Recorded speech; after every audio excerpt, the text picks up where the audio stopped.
Hey, what's up, everybody? It's Matthew with Watty's channel. Once again, everybody, you know what time it is. It's time to return to the AWA Remco tournament. So far we've completed 10 matchups over 2 videos. I do have the third selection of random drawings picked out. The figures are laid out, and so here are the matchups for this video. We are going to start off with Originals Carlos Colon as he does battle with Larry Zbyszko. And then we have Matt Cardona doing battle with the original Rick Martel. The original Stan Lane is a square off against Ted DiBiase. Original Animal is a square off against Mr. Perfect. And finally, we're going to end up with Iron Sheik squaring off against original Doug Summers. So Doug Summers is still in the original package. Because it's a single pack, I've decided to go ahead and include that figure in this tournament. But when you look at the loose shelf, characters like Manager Precious, for example, who I don't have loose. I think as far as loose figures are concerned, I think Precious is probably the only one that I don't have as a loose figure. So she won't be included in this tournament. But again, Summers, single pack. I think it doesn't hurt anything by adding him for this particular video. Alright, so we said Carlos Colon and Larry Zbyszko. So we already know all of your Black Card Series 4 action figures are easily going to be a lot of my most favorite figures from the entire AWA Remco line. And Carlos Colon is an absolute beauty. The only thing I really know about Carlos Colon himself, I think it was a 90... I've been calling it the 92 Royal Rumble. It may have been 91. But somewhere in the early 1990s, I remember Carlos Colon entering a Royal Rumble. And I talk about it every time I talk about this figure, because it's really the only thing that I remember about Carlos Colon. So when I started collecting AWA Remco figures, I saw this figure and I saw this singlet. I immediately knew who it was without actually knowing who Carlos Colon was. Only because I remember that exact singlet going into the battle for that Royal Rumble. And as I've said, everything from the way that his forehead is kind of crunched up there with the singlet accessory, the overall head sculpt, it just looks like an amazing figure. When it comes to AWA Remco Originals, Carlos Colon is probably somewhere in the top 5, top 6, top 7, somewhere in that vicinity among my all-time favorites. He could be number 2. He could be number 7. I don't know where I'd put him. I just know he's an amazing piece. And even as a loose figure, Carlos Colon is, arguably one of the more expensive figures. Individually, probably looking at a $40, $50 action figure. If you can get him for about $30 or less, count your blessings. It's just a great piece. Larry Zbyszko. Again, here's another one of those guys I don't really know a lot about. There is a couple different variant Larry Zbyszko figures out right now for a toy line I've never heard of. I've just recently come across them on eBay, and so I put a couple offers in.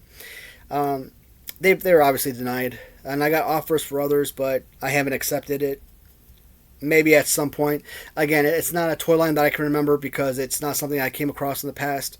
But it just seems like all of these different companies are coming out with Hasbro-style wrestling figures nowadays. And I've seen a Larry Zbyszko with black, all black. I've seen him in all red. And I think he had a third variant as well, which with jumbled colors. So Larry Zbyszko, if I can recall correctly, ended up defeating Vern Gagne for the heavyweight title belt, which should have gone to Hulk Hogan. But they felt like Larry Zbyszko was your better candidate to carry on the traditions of the AWA Championship. Maybe he was more of a fan favorite or something. Well, that kind of spurned Hulk Hogan the other way, sent him off to WWF, where he'd become a mega superstar there. And of course, Hogan had to come back to AWA after he was fired, but still returned to WWF, and again, his career is pretty much storied from there. Fantastic look. Love the overall color scheme because you know how I feel about dual colors. If it was simply black, but multicolored makes it fit a lot better. And, of course, another awesome accessory to go with a good-looking figure overall. I know very little about each of these characters, so I can't really go off nostalgia or memories per se for either one. I can go off of, physicality, the overall look of, appearance of the figure. I'd have to gravitate towards Carlos Colon. One of my favorites among the line, among the original figures, and he's one of the more expensive figures. Where, Larry Zbyszko, even with accessory, probably a $10 figure, and, you find these figures in bundles with their accessories all the time, and you probably get like 4 or 5 of them for like $20, $25, so you could probably even get it less than that, but, yeah. So, for sake of argument, and for the sake of this tournament, yes, Carlos Colon will defeat Larry Zbyszko to move on to round 2. Next matchup, and this is a fun one. I really don't know a lot about this particular character, and to be honest, I know more about him because of the name of the podcast as much as I do of him as a wrestler. And his head sculpt is pretty awesome. It's actually one of the coolest figures I own. So it's going to feature Matt Cardona squaring off against Rick Martel. And as a matter of fact, if you look up here, hopefully I don't mess up the screen at all. So these podcast figurines, which one? Here's Matt Cardona right there. So the reason I bring up that figure right there, because when you look at his actual head sculpt, it looks pretty much identical to this. So I'm wondering if they just cut off the head of that figure and created a Matt Cardona figure for a regular Remco style figure. And yeah, kind of looking at it though, it is possible they may have just repainted that one up there, because overall they look almost identical. But for the sake of this video and this tournament, I'm going to assume that this actually is an original Remco figure that they just repainted. When I bought this from Russ, he didn't mention anything about it being that particular figure, that new style Remco. So again, I'm working under the assumption it's a 1980s vintage figure with a new paint job and head sculpt. And this belt is a terrible selection for this figure, because it doesn't stay tight enough to warrant being on here. That's okay. So Matt Cardona, as I said, I don't know anything about him as a wrestler.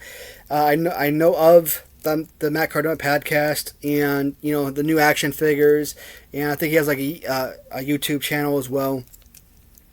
I would love to listen to and see what he has to say about a lot of things, but and he's just like anyone else, any one of us. He's a fan and a collector of vintage figures as well. So that's so amazing. Not just a participant in the business, but also a fan of it. And Rick Martel, really the people's champion, essentially. About a year or so before he left AWA, he won the title belt, held that championship for a year until he joined forces with WWF, and he was paired with a couple guys. Tom Zank as one tag team partner. Tom Zank left. He was later partnered with Tito Santana. We know about the LJN 1988 Series 5 tag team figures. And then once they broke up, he became the model Rick Martel. Had this little pretty boy gimmick, the same as Shawn Michaels. And I think he was managed by Sherry Martel or something. I could be wrong. Sherry Martel managing Rick Martel. Sherry Martel definitely managed Shawn Michaels, and I've said before that when I talk about Shawn Michaels and Rick Martel, about their no hitting me in the face matchup, because the WWF didn't want to mess up with that pretty boy image or whatnot. I don't know if that was like kayfabe or if that was a legitimate rule, but I just thought that was interesting and kind of fun to talk about sometimes. So Rick Martel, he has a couple of things of notoriety that I remember as a kid.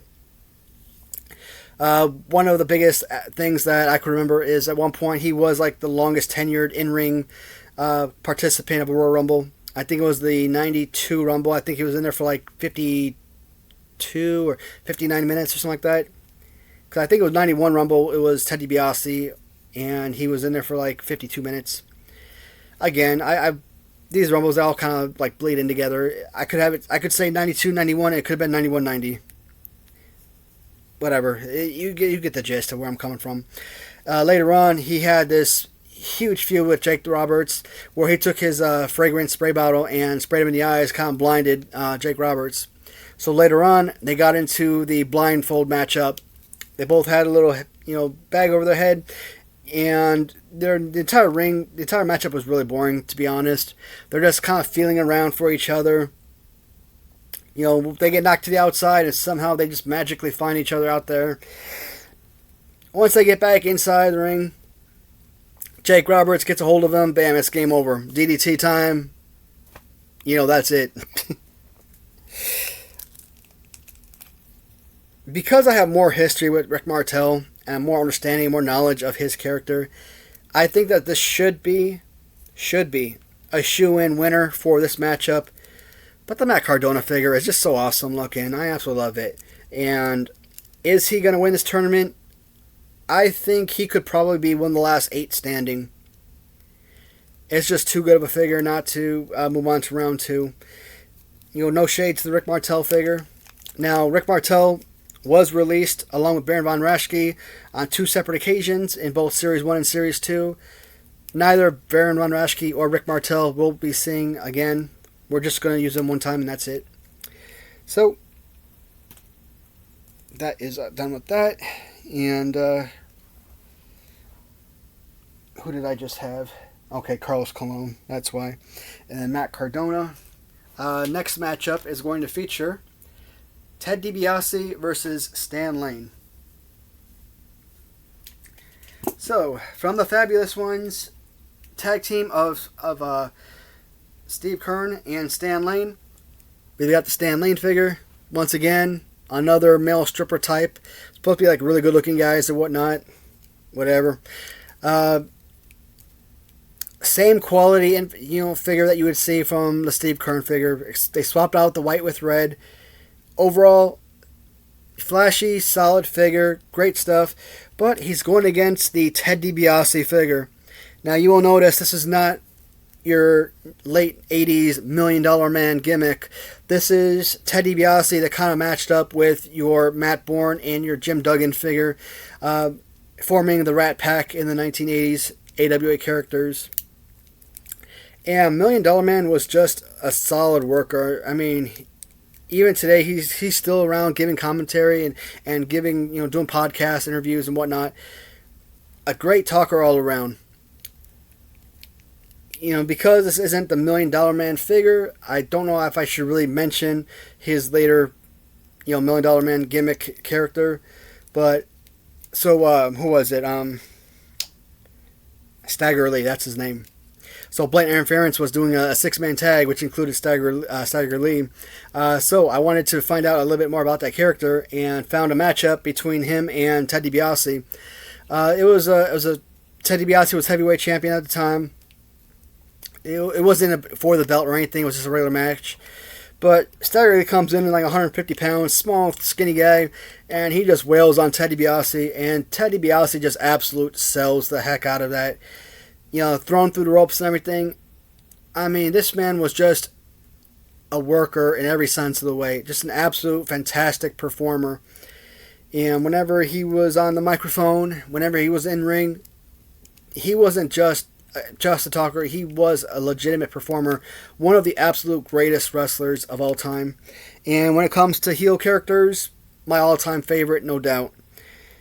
Stan Lane, again, in comparison, Ted DiBiase is going to be probably one of the top 5, top 6 most important wrestlers in life for me.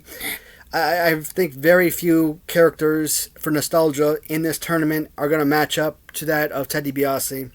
So, and it's an overall super incredible, solid figure. One of my absolute favorites. Yes, Ted DiBiase is going to defeat Stan Lane to move on to the next round.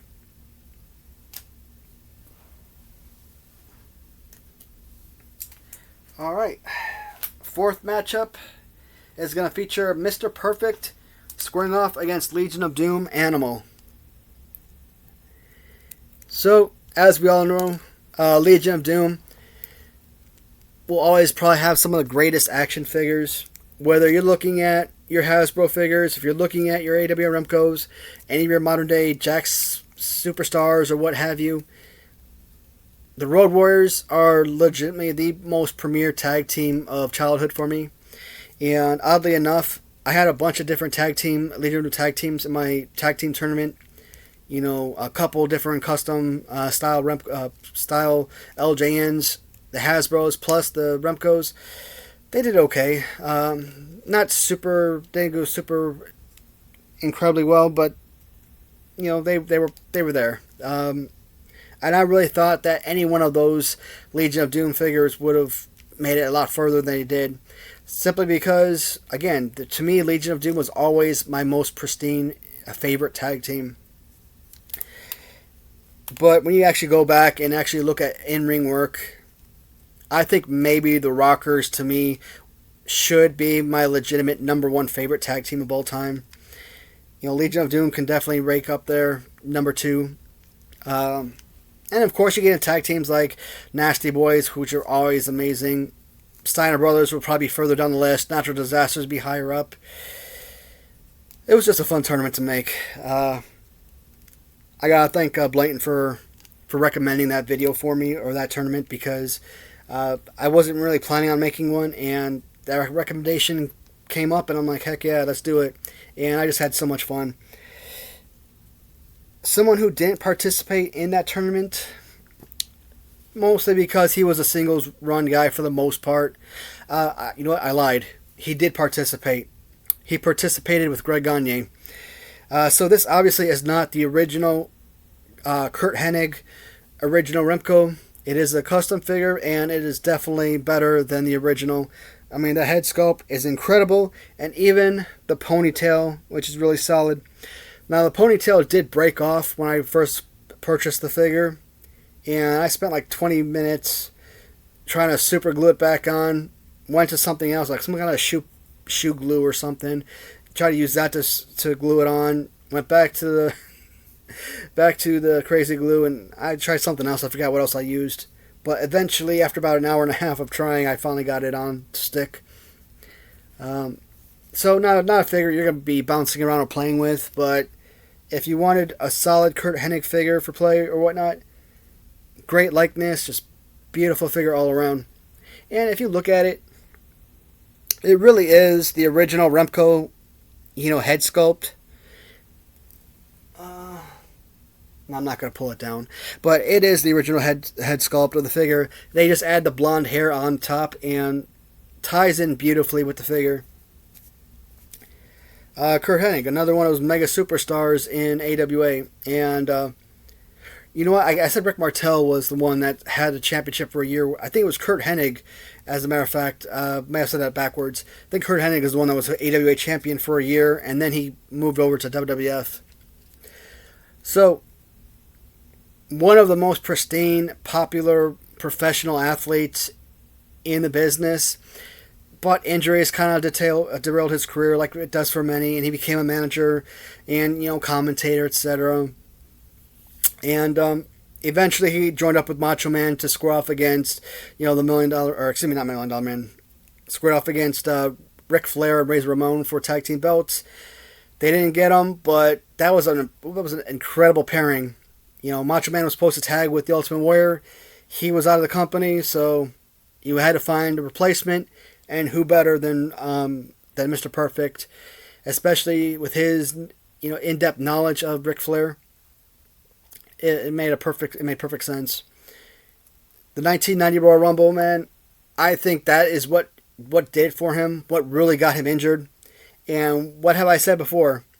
So when Hulk Hogan and Mr. Perfect were the last two standing, Hulk Hogan grabbed him. When he threw him over the ropes, and he went over the turnbuckle and the post, he didn't just gently go over the ropes slowly. He went flying over everything. And the way he hit that ground, he had to feel legitimate pain inside. A gorgeous piece. Absolutely love the singlet. Very Mr. Perfect-ish. And, of course, we already know Kurt Hennig was already a AWA Remco character, so adding a more special figure, no doubt. Beautiful figure for the Remco Road Warriors, but come on.